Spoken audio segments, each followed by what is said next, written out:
दोस्तों नमस्कार, मैं हूं आलोक पाठक और आप देख रहे हैं खबर दस्तक। बिहार में जो आंकड़े आए हैं वो बड़े चौंकाने वाले हैं। पहले फेज में अब तक के आंकड़े, क्योंकि चुनाव आयोग की आदत हो गई है कि वो वोटिंग परसेंटेज के फाइनल आंकड़े आने में वोटिंग के दिन तक फाइनल आंकड़े आते हैं। जो फिलहाल आंकड़े आए हैं उसके हिसाब से बिहार में 64% की पोलिंग हुई है। ये पहले फेज का चुनाव है। अगर मैं 2020 के चुनाव की बात करूं तो 2020 में 57% के करीब वोट हुआ था पूरे चुनाव में। बिहार में अभी 121 सीटों पर चुनाव हुआ है, 122 में होना बाकी है। तो उस हिसाब से देखा जाए तो 7% वोटिंग बढ़ी है, लेकिन अभी आधा चुनाव हुआ है, आधा चुनाव होना बाकी है। और ये आंकड़े बहुत कुछ कहानी कहते हैं, क्योंकि बिहार में जब जब 5% से ज्यादा वोटिंग में परसेंटेज में गिरावट आई या बढ़ोतरी हुई है, तब तब सत्ता परिवर्तन हुआ है। याद करिए, जब 1980 में पहली बार वोटिंग परसेंटेज 5% बढ़ा था 1967 के बाद, तो कांग्रेस ने पूर्ण बहुमत की सरकार बनाई थी। फिर 1990 में जब वोटिंग परसेंटेज बढ़ा था तो मतलब जनता दल चुनाव जीता था और कांग्रेस हार गई थी। फिर 15 साल तक लालू ने शासन किया। 2005 में अप्रत्याशित रूप से बिहार में 15% कम मतदान हुआ था और उस मतदान में के बाद नीतीश कुमार मुख्यमंत्री बने थे। फिर वोट का 5% वोटिंग परसेंटेज चेंज हुआ 2015 में, जब लालू और नीतीश मिलकर चुनाव लड़ रहे थे और उस चुनाव में तो बीजेपी का लगभग सफाया हो गया था। तो क्या होगा, कई लोग इसके कई मायने बता रहे हैं। दरअसल कुछ लोग कह रहे हैं कि चूंकि वोटर रिवीजन में फर्जी वोटरों का नाम कटा है, इस वजह से आंकड़े बढ़े हैं, वोटिंग का परसेंटेज बढ़ा है। वहीं कुछ लोग इसको बदलाव की आहट के रूप में देख रहे हैं। अब असली आंकड़े क्या है ये तो 14 नवंबर को पता चलेगा कि रिजल्ट आएगा तब, क्योंकि फिलहाल एक चीज तो असर दिख रहा है कि जिस तरह से इंडिया गठबंधन के चुनाव प्रचार में अखिलेश यादव ने ताकत झोंकी है यूपी से जाकर, दूसरी तरफ तेजस्वी ने जबरदस्त रूप से प्रचार किया है। ये चुनाव इंडिया गठबंधन का पूरी तरह से दो युवा नेता मिलकर चला रहे हैं। दूसरी तरफ एनडीए जो है मुख्य रूप से नीतीश पे निर्भर है। बीच बीच में नरेंद्र मोदी आके सभा कर दे रहे हैं। और योगी की सभाओं के बारे में तो एक पत्रकार का ये कहना है कि पाठक जी ये देख लीजिएगा कि जहां जहां योगी ने प्रचार किया है उसमें 70 से 80% सीटें बीजेपी हार जाएगी। अब उसमें क्या परिणाम आएगा ये तो 4 नवंबर को इंतजार करना पड़ेगा। लेकिन एक बड़े पत्रकार ने मुझसे कहा, मैं नाम नहीं बता सकता हूं, आज शाम को उनका फोन आया था। वो कह रहे थे कि जहां जहां और अब तक 10 से 12 सभाएं की है, उनका कहना था उसमें 80% सीटों में भाजपा हार जाएगी। दूसरी तरफ अखिलेश यादव ने अब तक 25 सभाएं की हैं और पत्रकार साथी अनिल यादव का कहना है कि इन जगहों पर जहां पे अखिलेश यादव ने 25 विधानसभा क्षेत्रों में प्रचार किया है, उसमें 80% सीटों पर यानी 20 जगहों पर इंडिया गठबंधन जीतेगी। मैं जो बताना चाह रहा हूं आपको कि एक जबरदस्त 15-15-17 विधानसभा क्षेत्रों में सभाएं कर रहे हैं रोज तेजस्वी यादव। वैसे अब सिर्फ 3 दिन बचे हुए हैं, आज के बाद 6 तारीख हो गई, 7, 8, 9, 9 तारीख को दूसरे चरण की बची हुई 122 सीटों पर मतदान के लिए प्रचार खत्म हो जाएगा। लेकिन ये जो आंकड़े आए हैं बड़े चौंकाने वाले हैं। और क्या, मैं बार बार फिर कह रहा हूं कि इस चुनाव में जो नया क्या है, इस चुनाव में यह है कि तेजस्वी और अखिलेश की जोड़ी ने जबरदस्त रूप से प्रचार किया है। और एक गाना जो मैंने अभी थोड़ी देर पहले वीडियो किया था, कि एक गाना बड़ा जबरदस्त वायरल है, अखिलेश को लेके बनाया गया है 56 सेकंड का, कि लेके मोहब्बत का संदेश यूपी से आए हैं अखिलेश जेपी के शहर में, जेपी के राज्य में तेजस्वी को विजयी बनाने। तो ये जबरदस्त रूप से वायरल हुआ है और ये लग रहा है कि अखिलेश ने जबरदस्त कैंपेनिंग की। पहले चरण में तेजस्वी को बम्पर बढ़त दिला दी। एक जानकार ये कह रहे थे कि अखिलेश ने जो जबरदस्त कैंपेनिंग की है पहले चरण में और तेजस्वी को बम्पर बढ़त दिलवा दी और ये 64.5% वोटिंग से ऐसा लग रहा है कि नीतीश की विदाई हो गई है। देखिए अखिलेश ने क्या कार्ड खेला है इस बार। अखिलेश जी ने क्या किया है कि वो लगभग हर सभा में अपने अवधेश प्रसाद जी को ले जा रहे हैं। अवधेश प्रसाद क्या है? अवधेश प्रसाद हैं अयोध्या के सांसद, दलित समाज और खासकर पासी समाज से आते हैं। आपको पता है कि चिराग पासवान की जो पार्टी है वो भी राष्ट्रीय लोकतांत्रिक पार्टी है, माफ कीजिएगा, तो लोक जनशक्ति पार्टी। तो वो चिराग पासवान की जो पार्टी है ये मूलतः इसका फोकस रहता है दलित वोटरों पे और खासकर ये पासी समाज के बड़े नेता माने जाते हैं बिहार में।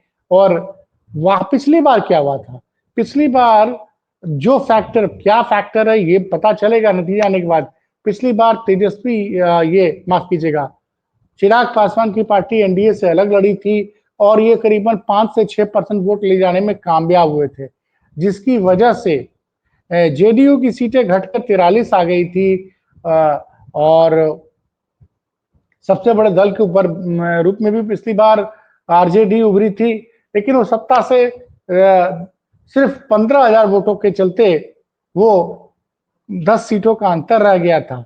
तो इस बार चूंकि लोक जनशक्ति पार्टी एनडीए के साथ है और लेकिन जिस तरह से अवधेश प्रसाद को हर जगह लेके घूम रहे हैं अखिलेश यादव और अवधेश प्रसाद ने जो एक बड़ा, अवधेश प्रसाद भारत में एक दलित राजनीति के एक बहुत बड़े सिंबल बनकर उभरे हैं।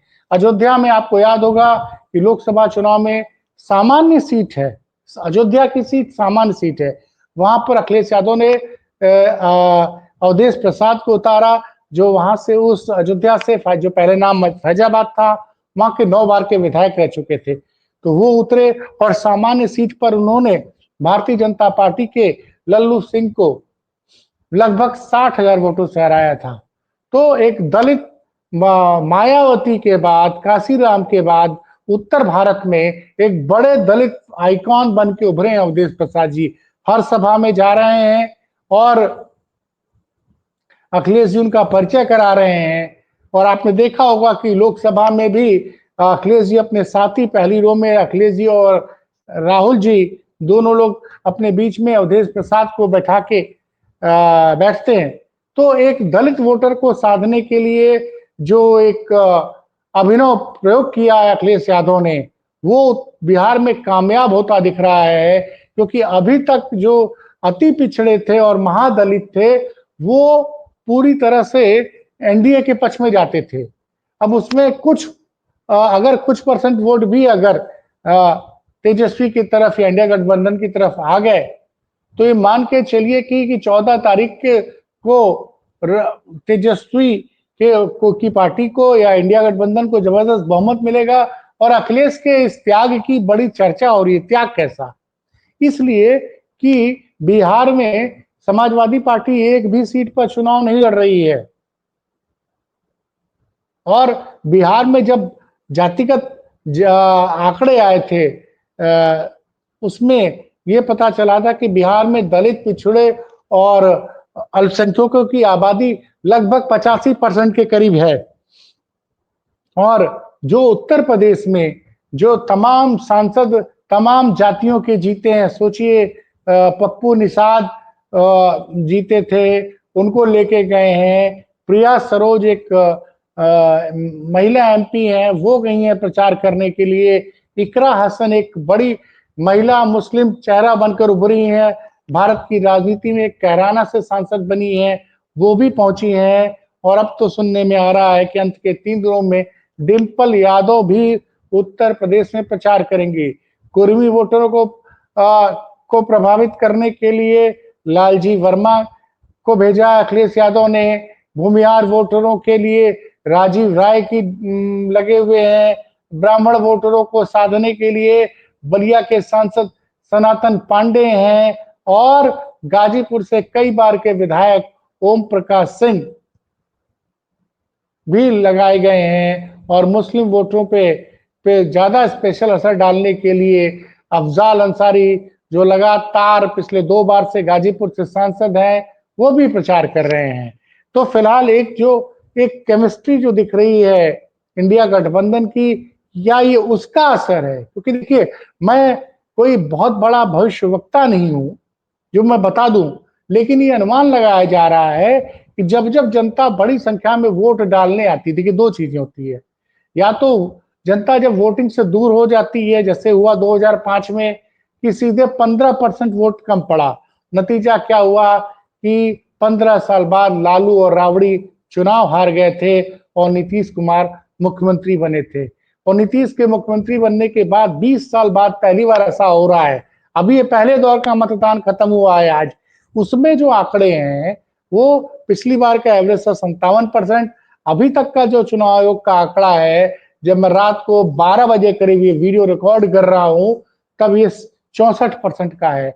मतलब मोटा मोटी 60% वोट बढ़े हैं। लेकिन इसमें आपको दूसरे पक्ष की भी बात भी सुननी पड़ेगी। एक ट्विटर यूजर ने लिखा है कि बिहार में चूंकि बड़ी संख्या में जो डुप्लीकेट वोटर्स थे उनका नाम काटा गया है, इसलिए अब बोगस वोटर हट गए हैं, इसलिए वोटिंग परसेंटेज ज्यादा है। क्या हुआ है क्या नहीं हुआ है, मतलब हर आदमी आंकड़ों को अपने हिसाब से देखता है। लेकिन जो मैंने आज दिन भर देखा, युवा बड़ी संख्या में वोट डालने आए और युवाओं से जब तमाम रिपोर्टर्स, मैं तो नहीं गया था बिहार में, लेकिन जो तमाम हमारे साथी रिपोर्टर्स वहां पे हैं और जो तमाम मीडिया चैनल्स पे आ रहा था, तो हर युवा बोल रहा था कि उसके लिए सबसे बड़ा मुद्दा रोजगार है। और महिलाओं ने भी कहा कि हम भी यही चाहते हैं कि बिहार के युवाओं को यूपी में रोजगार, माफ कीजिएगा, बिहार के रोजगार युवाओं को बिहार में रोजगार मिले, उनको रोजी रोटी के लिए बिहार छोड़ के न जाना पड़े। और हाल के दिनों में जो चुनाव के दौरान जिस तरह की घटना मोकामा में हुई, उससे भी कानून व्यवस्था पे भी गंभीर सवाल उठे हैं। और एक जहां पे बिहार के उप मुख्यमंत्री विजय सिन्हा चुनाव लड़ रहे थे, वहां के भी कुछ दृश्य थे। वह एक छोटा सा विवाद था, उस विवाद को छोड़ दे तो पूरे बिहार में आज काफी शांतिपूर्ण ढंग से मतदान हुआ। और अभी जो ये लग रहा है, जो मेरे सोर्सेस बता रहे हैं, हमारे साथी हैं पत्रकार साथी अनिल यादव, आप जानते होंगे, वो लगातार पूरा बिहार ट्रेवल कर रहे हैं। उनका तो कहना है कि 101 में जो 121 सीटें हुई हैं में मतदान हुआ है, उसमें आरजेडी यानी इंडिया अलायंस लगभग 60 से 70% सीटें जीत सकता है। यानी अगर अनिल यादव का आकलन माना जाए तो इंडिया अलायंस 121 में लगभग 72 से लेकर 80 सीटें तक जीत सकती है। देखिए, ये जो है वो आकलन है। परिणाम क्या होगा मैं फिर से बता रहा हूं, वोटिंग हो गई, वोटर्स में जो ट्रेंड आया, ट्रेंड को देख के हर आदमी अपनी अपनी भविष्यवाणी कर रहा है। और भविष्यवाणियां गलत भी हो सकती है, सही भी हो सकती है, ये भी दर्शकों को समझना पड़ेगा। लेकिन जिस तरह से वो पीडीए पीडीए का नारा लेके अखिलेश यादव पहुंचे हैं और बोल रहे हैं कि आप लोग बिहार बदलिए, बिहार के बदलाव के लिए वोट कीजिए, हम यूपी में को बदल देंगे। और यूपी में देखिए, अखिलेश यादव का इस चुनाव में बार बार क्यों रिलेवेंस बता रहा हूं, क्योंकि अखिलेश यादव ने 2024 के चुनाव में मोदी और शाह के विजय रथ को यूपी में रोक दिया था। इंडिया गठबंधन यहाँ पे लोकसभा में 44 सीटें जीतने में कामयाब हुआ था और बीजेपी 36 सीटों पर, बीजेपी गठबंधन 36 सीटों पर सिमट गया था। और दूसरी तरफ जो नॉन यादव ओबीसी वोटर हैं या फिर कुछ जो नाराज सवर्ण वोटर थे, वो सब सपा के साथ आए थे, इंडिया अलायंस के साथ आए थे। और वहां पे यहाँ पे लोकसभा चुनाव में इंडिया अलायंस का वोट शेयर बीजेपी से 1% ज्यादा था। तो ये एक अच्छा काम हुआ है। अब देखते हैं। और तेजस्वी तो लगातार मेहनत कर रहे हैं। तेजस्वी की लोकप्रियता के बारे में तो कोई सवाल उठ ही नहीं सकता है। और जो उन्होंने दमखम दिखाया है, 15-15 रैली एक एक दिन में करना, भाई साहब बहुत बहुत ही मतलब जबरदस्त मेहनत कर रहे हैं तेजस्वी। नतीजे क्या आएंगे ये तो अब 14 नवंबर को पता चलेगा। लेकिन फिलहाल ये लग रहा है कि अखिलेश के धुआंधार प्रचार की वजह से जो अखिलेश की कैंपेनिंग ने पहले चरण में, जो एक मित्र हमारे बता रहे थे कि अखिलेश की कैंपेनिंग ने पहले चरण में तेजस्वी को बम्पर बढ़त दिला दी। अनिल यादव पत्रकार साथी जो बोल रहे हैं कि इंडिया गठबंधन को पहले चरण में 60 से 70 सीटें मिल सकती हैं। और 64.5% वोटिंग का मतलब कई लोग इसको लगा रहे हैं कि 64.5% वोटिंग से नीतीश की विदाई तय बता रहे हैं। अब क्या होगा क्या नहीं होगा, इसके लिए हमको आपको सबको इंतजार करना पड़ेगा 14 नवंबर तक। फिलहाल मुझे इजाजत दीजिए, उसके पहले मैं आपको बता दूं कि बनारस की बेटी, जी हाँ, बनारस की बेटी अदिति मिश्रा ने जेएनयू में एबीवीपी के प्रत्याशी को हराकर जेएनयू में चुनाव जीता है। मैं उस पर भी वीडियो करूंगा। एक बड़ी खबर है, प्रधानमंत्री के घर से एक बेटी जो बीएचयू से पढ़ी चुनाव लड़ती है जेएनयू में, लेफ्ट की तरफ से चुनाव लड़ी और उसने जेएनयू के स्टूडेंट यूनियन पे अध्यक्ष पद का चुनाव जीता है। तो उस पर भी मैं डिटेल वीडियो करूंगा। फिलहाल ये देखिए वीडियो, बताइए खबर कैसी लगी। फिर मिलते हैं आपको किसी बड़ी खबर के साथ। तब तक के लिए मुझे इजाजत दीजिए। नमस्कार।